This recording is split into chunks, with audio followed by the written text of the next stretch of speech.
പാഠം 232. ചില സാഹിത്യ ചിന്തകൾ. ഹലോ, അതെ. ആ, വിദ്യാലക്ഷ്മി, എന്താ ഇത്ര രാവിലെ? ഞാൻ അറിഞ്ഞിരുന്നു.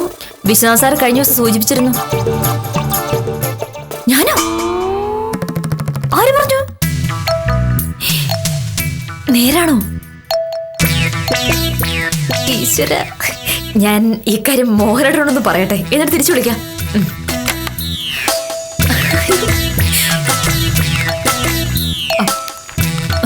മോഹനേട്ടാ, ഒരു സന്തോഷ വാർത്ത കേൾക്കണോ? അടുത്ത ഞായറാഴ്ച ഞങ്ങളുടെ ബാർ അസോസിയേഷന്റെ വാർഷികമാ. അതിലെന്താ ഇത്ര സന്തോഷിക്കാൻ? ഒരു ബാർ അസോസിയേഷൻ ആവുമ്പോ എല്ലാ വർഷവും അതിന്റെ വാർഷികാഘോഷം ഉണ്ടാവും. ബാർ അസോസിയേഷന്റെ മാത്രമല്ല, എന്തിനും ഒരു വർഷം കൂടുമ്പോ വാർഷികം ഉണ്ടാവും. ഒരു സന്തോഷ വാർത്ത എന്ന് നീ പറഞ്ഞപ്പോ ഞാൻ വിചാരിച്ചു അമേരിക്കയും സിറിയയും തമ്മിലുള്ള പ്രശ്നങ്ങളെല്ലാം എന്റെ പൊന്നു മോഹനേട്ടാ, ഇതൊക്കെ നിങ്ങളെ പോലുള്ള വലിയ ബുദ്ധിമാന്മാരുടെ കാര്യമാണ്. ഞാനൊരു പാവം വക്കീലല്ലേ.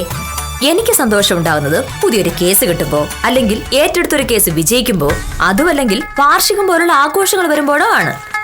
ഇതിലെന്താണ് ഭാമ ഇത്ര വലിയ ആഘോഷം?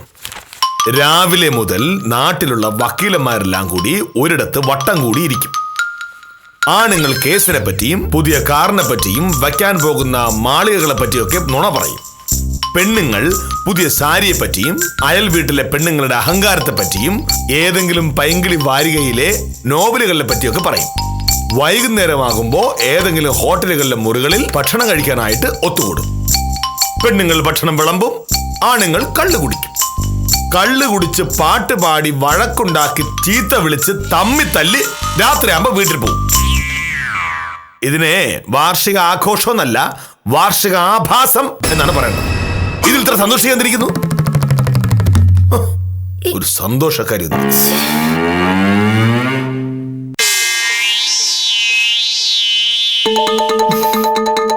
മോഹനേട്ടാ, മറ്റുള്ളവർ എന്തു പറഞ്ഞാലും അതിൽ കുറ്റം മാത്രം കാണുന്ന ഈ സ്വഭാവം ഉണ്ടല്ലോ, ഇതൊരുമാതിരി മാനസിക രോഗമാണ്. ഞാൻ പറയാൻ വന്നത് മുഴുവനും കേൾക്കാതെ അതിന്റെ ദോഷം കണ്ടുപിടിക്കുന്ന എന്തിനാണ്? മുഴുവൻ കേട്ടില്ല എന്നാര് പറഞ്ഞു? നീ വന്നപടിയെ പറഞ്ഞു മോഹനേട്ട ഒരു സന്തോഷ വാർത്ത ഉണ്ട്, ശരിയല്ലേ? അതെ. അപ്പൊ സ്വാഭാവികമായിട്ടും ഒരു സന്തോഷ വാർത്ത കേൾക്കാമെന്ന് ഞാനും പ്രതീക്ഷിച്ചു. എന്താണ് എന്ന് ഞാൻ ചോദിച്ചു. അപ്പൊ നീ പറഞ്ഞു നിന്റെ ബാർ അസോസിയേഷന്റെ വാർഷികമാണ്.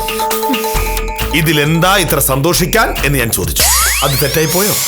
അതല്ല തെറ്റ്, എന്നെ മുഴുവനും പറയാൻ സമ്മതിച്ചില്ല എന്നുള്ളതാണ്. ബാർ അസോസിയേഷന്റെ വാർഷികത്തിന് വൈകുന്നേരം സാംസ്കാരിക സന്ധ്യയുണ്ട്. വലിയ വലിയ എഴുത്തുകാരും കലാകാരന്മാരും ഒക്കെ പങ്കെടുക്കുന്നുണ്ട്. എന്താ ഇത്ര കക്കാന്ന് വെക്കാൻ? വക്കീലന്മാർ സാംസ്കാരിക പരിപാടി നടത്തുകയോ?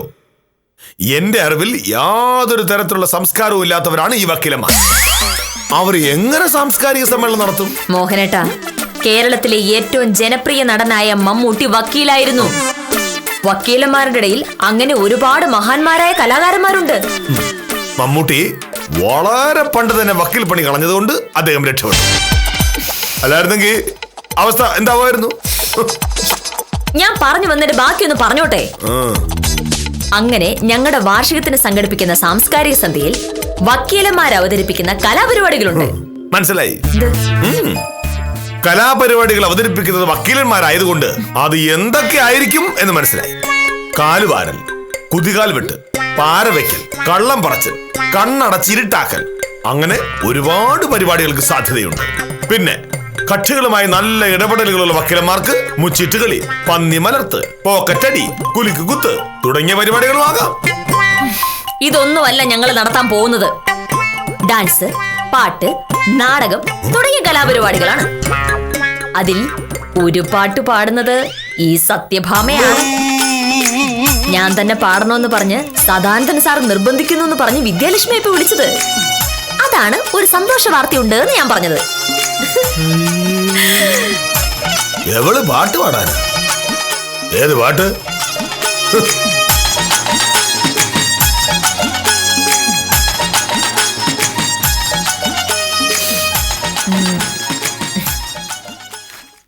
അപ്പൊ നീയും പാട്ട് പാടാൻ പോവുകയാണോ? ഇത് ഞാൻ പാടിയ കുഴപ്പം? അല്ല, ഞാൻ വിചാരിച്ചത് ഈ പാട്ടെന്ന് പറയുന്നത് പാടാൻ അറിയാവുന്നവർ പാടുന്നതിനെയാണെന്നാണ്. മോഹനേട്ടാ, ഞാനേ സിനിമയിൽ പാടാൻ പോവുകയല്ല, റിയാലിറ്റി ഷോയിൽ പാടാനും പോവല്ല, ഗാനമേളയ്ക്കും പോവല്ല. വിളിക്കുന്നവര് ഞാൻ കൂടെ അംഗമായ ഒരു സംഘടനയുടെ വാർഷികാഘോഷം. അവിടെ പാടാൻ ഒരുപാട് സാമർത്ഥ്യമൊന്നും ആവശ്യമില്ല. നിനക്കൊട്ടും വേണ്ട.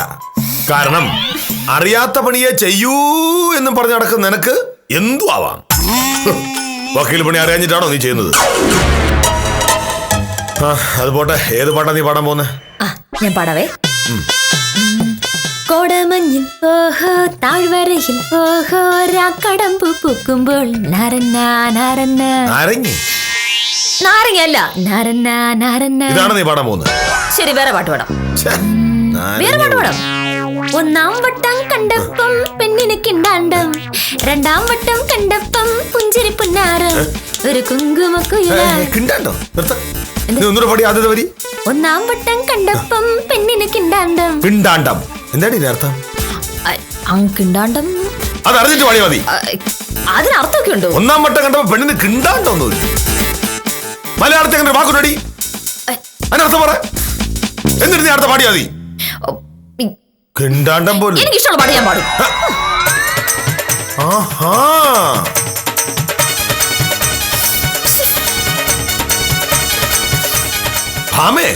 മോഹനേട്ടാ, ഇനി ഒന്നും പറയണ്ട. ഞാൻ എന്തു പറഞ്ഞാലും അതിൽ തെറ്റ് കണ്ടുപിടിക്കാന്നുള്ളതാണ് മോഹനേട്ടന്റെ ലക്ഷ്യം. അതുകൊണ്ട് ഈ കാര്യത്തിൽ എനിക്ക് മോഹനേട്ടന്റെ ഒരു സഹായവും വേണ്ട. ഞാൻ എനിക്കിഷ്ടമുള്ള ഏതെങ്കിലും പാട്ട് പാടിക്കോളാം. അതെങ്ങനെ ശരിയാവും? നീ വില്ലേജ് ഓഫീസർ മോഹനകൃഷ്ണന്റെ ഭാര്യ. അതുകൊണ്ട് വില്ലേജ് ഓഫീസർ മോഹനകൃഷ്ണന്റെ ഭാര്യ ഒരു പൊതുവേദിയിൽ പാട്ട് പാടുക എന്ന് പറഞ്ഞാൽ ആളുകൾ ശ്രദ്ധിക്കും. വില്ലേജ് ഓഫീസർ മോഹനകൃഷ്ണ സാറിന്റെ ഭാര്യയില്ലേ പാടുന്നത്? വില്ലേജ് ഓഫീസർ മോഹനകൃഷ്ണ സാറിന്റെ ഭാര്യയില്ലേ പാടുന്നത്? അപ്പോ നീ ഒരു തല്ലിപ്പൊളി പാട്ട് പാടിയാലോ?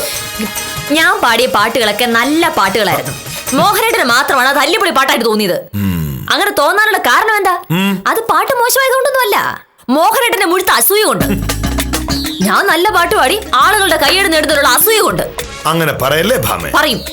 നീ തന്നെയല്ലേ പറഞ്ഞത് വലിയ എഴുത്തുകാരൊക്കെ വരുന്ന പരിപാടിയാണെന്ന്? അങ്ങനെ വളരെ പ്രശസ്തരായ എഴുത്തുകാരൊക്കെ ഇരിക്കുന്ന വേദിയിൽ കയറി നിന്ന് യാതൊരു അർത്ഥവുമില്ലാത്ത സിനിമാ പാട്ട് പാടിയാൽ നിന്റെ മാനവല്ലേ പോകുന്നത്? അതിനേക്കാൾ കൂടുതൽ എന്റെ മാനവല്ലേ പോകുന്നത്? ശരി, ഞാൻ എന്തു വേണമെന്നാ പറയുന്നേ? ഭാമേ, ഇത്തരം വേദികളിൽ നീ പാടേണ്ടത് സിനിമാ പാട്ടല്ല, പിന്നെ നല്ല കവിതകൾ. അന്തസ്സുള്ള കവിത ചൊല്ലിയാൽ അവിടെ വരുന്നവരൊക്കെ നിന്നെ ബഹുമാനിക്കും. പക്ഷേ അങ്ങനെയുള്ള കവിതകളൊന്നും എനിക്ക് അറിഞ്ഞൂടല്ലോ മോഹനേട്ടാ. നിനക്കറിയില്ലെങ്കിൽ അറിയാവുന്നവരോട് ചോദിക്കണം. അറിയാവുന്നവരെന്ന് പറഞ്ഞ ഞാൻ നിനക്ക് എത്ര കവിത വേണം? ഞാൻ പഠിപ്പിച്ചത്. മോഹനേട്ടനോ? നീ തയ്യാറാണെങ്കിൽ നല്ല ഒന്നാം തരം കവിത ഞാൻ നിന്നെ ഇപ്പൊ പഠിപ്പിക്കാം.